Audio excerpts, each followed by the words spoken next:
দৰমহাৰ টকাৰে পেট নভৰা একাংশ অসম আৰক্ষীৰ ৰাজপথত সন্ত্ৰাস কোনো কাৰণ নোহোৱাকৈয়ে ৰাজপথৰ ট্ৰাকৰ পৰা চালান কাটি অবৈধ ধন সংগ্ৰহ কৰাৰ যেন এক প্ৰতিযোগিতাত নামিছে একাংশ আৰক্ষী বিষয়াই গোলকগঞ্জৰ আগমনীৰ ৰাজপথত দিন দুপৰতে যান-বাহন আৰক্ষীৰ অদ্ভুত কাণ্ড আইন উলংঘা নকৰা বাহনৰ পৰাও চালান কাটি ধন দাবী দুই আৰক্ষী বিষয়াৰ চালান কাটি জৰিমনা বিহাৰ অজুহাত লৈ বাহনৰ গৰাকীৰ পৰা বিচাৰিছিল ধন আগমনী থানাৰ যান-বাহন নিয়ন্ত্ৰণ শাখাৰ ভাৰপ্ৰাপ্ত বিষয়া অশোক সিং আৰু কনিষ্টবল পবিত্ৰ ব্ৰহ্মৰ বিৰুদ্ধে গুৰুতৰ অভিযোগ উত্থাপন হৈছে সাপৰৰ পৰা পশ্চিমবংগ অভিমুখী ইটাভৰ্তি এখন ট্ৰাক যান্ত্ৰিক বিজুতিৰ বাবে ৰাজপথত কিছু সময় ৰখাবলগীয়া হৈছিল এনে সময়তে এই দুজন আৰক্ষীয়ে ঘটনাস্থলীত উপস্থিত হৈ কোনো প্ৰশ্ন নকৰাকৈ চালান কাটি জৰিমনাৰ ভয় ভাবুকি দেখুৱাই ট্ৰাকৰ চালকক শেষত জৰিমনাৰ পৰা বাচিবলৈ নগদ ধন বিচাৰে দুই আৰক্ষী বিষয়াই ৫,০০০ টকা ধন বিচৰা ট্ৰাক চালকে দিবলৈ অমান্তি হয় ধন সকলো নথিপত্ৰ থকাৰ পাছতো কিয় এই ধন বিচাৰিছিল বুলি প্ৰশ্ন কৰিছিল ট্ৰাক চালকে আৰু সমগ্ৰ ঘটনা ভিডিঅ' কৰিছিল ট্ৰাক চালকে পিছত ভিডিঅ' কৰাৰ উমান পাই ৰাজপথৰ পৰা পলাল অভিযুক্ত দুই আৰক্ষী আমি তো ৰানিং অবস্থায় ছিল আপনি আই হেৰি কৰিছে ন আমি 2 মিনিটত আমি 2 মিনিটত তাতে খাড়া কৰি ঠিক কৰা নাই আমি 2 মিনিটত ৰখা নাই আমাৰ ফাইনটো কি কাৰণত হ'ব এনেকৈ ফাইনটো কি কাৰণত হ'ব এইটো ক'ব লাগিব ঠিক আছে কাগজত আমাৰ যদি ঠিকে থাকে তেনেহ'লে আমাৰ তো ফাইন নহয় না ঠিক আছে হ'ব আমিও চাইছোঁ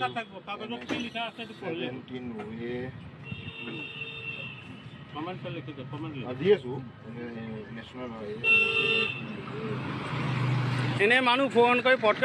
কৰি দিলে আহিব লাগিব নেকি আমাৰতো ভুল থাকিব লাগিব ন মানুহ ফোন কৰি দিলে আহিব লাগিব এইটো কথা হ'ল নেকি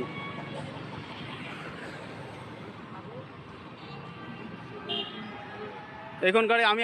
আহি থাকোঁতে পিছফালৰ পৰা পুলিচে আমাৰ এই গাড়ীখন ৰখিছিল আমি 1 মিনিটো তাতে ৰখা নাই আমি আহি আছিলোঁ আমাৰ লগত চালান আছে আমাৰ লগত চবেই আছে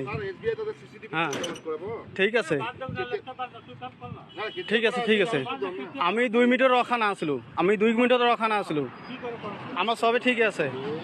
ফাইনটি কিহৰ কাৰণে ইহঁতে পইচা খুজি আছে 5,000 টকা খুজি আছে 5,000 টকা আমি কিয় দিম এতিয়া পইচা নিদিওঁ এতিয়া ফাইন কাঢ়ি গ'ল ঠিক আছে আমি চাওঁ আমি তো ৰানিং অৱস্থা আছিলে আপুনি আহি হেৰি কৰিছে ন আমি 2 মিনিটত আমি 2 মিনিটত তাতে খাড়া কৰি ঠিক কৰা নাই আৰু এনেদৰে এতিয়া একাংশ আৰক্ষী বিষয়াই ৰাজপথত দৌৰাত্ম চলায় ঘটনাৰ উমান পাই এনেদৰে পলাই গ'ল দুগৰাকী বিষয়া ইফালে মুখ্যমন্ত্ৰীয়ে আৰক্ষীক জনসাধাৰণৰ বন্ধু হ'বলৈ আহ্বান জনাইছে সদ্যবিদায়ী আৰক্ষী সঞ্চালক প্ৰধান জিপি সিঙেও নিজৰ কৰ্মকালৰ অন্তিমটো দিনত অসম আৰক্ষীক ৰাইজৰ হৈ কাম কৰিবলৈ আহ্বান জনাই বিদায় ল'লে অসমৰ পৰা এনে ক্ষেত্ৰত এনেধৰণৰ ঘটনাই বাৰে বাৰে দাগ সানিছে অসম আৰক্ষীৰ পোচাকত সাপৰৰ পৰা আমি ইটা লৈ আহি আছিলোঁ আমাৰ লগত চালান আছে ড্ৰাইভাৰ ড্ৰাইভিং লাইচেন্স ঠিকে আছে গাড়ী ইঞ্চুৰেঞ্চ ঠিক আছে পলিউশ্যন ঠিকে আছে এই ড্ৰাইভাৰে আগনি পাৰ হৈ ড্ৰাইভাৰে গাড়ীখন কিবা এটা আৱাজ কৰি আছে চাউণ্ড কৰিছে সি মোক ক'লে গাড়ীখন অলপ হেৰি ৰাখিব লাগিব ইয়াত আহি গাড়ীখন এইফালে ৰখালে গাড়ীখন এই সাদা যিটো মাৰ্ক আছে ইয়াৰ ভিতৰতে আছিল এইফালে যোৱা নাই ন' পাৰ্কিঙো কৰা নাই আমি 2 মিনিটত থকা নাই এই লগে 2 মিনিটৰ ভিতৰত আহি গ'ল পুলিচ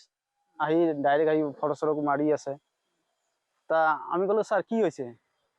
সি কৈছে একো হোৱা নাই ঠিক আছে আমি ফটো মাৰি অলপ পিছত মেছেজত গম পাবি 45,000 টকা এটা ফাইন হ'ব তাৰপিছত স্যাৰ এইটো নহয় আপোনাক কিবা এটা চাহ পানী খাবলৈ দিম ঠিক আছে কিমান দিবি মই স্যাৰ আপুনি কওক কিমান ল'ব কয় 5,000 টকা লাগিব আমি ক'লো স্যাৰ 5,000 টকা নহয় আমি 500 টকা দিম এটা 500 টাকা এটা দিব পাৰো আমাৰ একো হোৱা নাই সব কিছু ঠিকে আছে কৈছে নহয় আমি 500 টকা নলওঁ 5,000 টকা যদি দিয়ে তেনেহ'লে আমি গাড়ী এৰি দিওঁ নিদিওঁ তই মেছেজত গম পাবি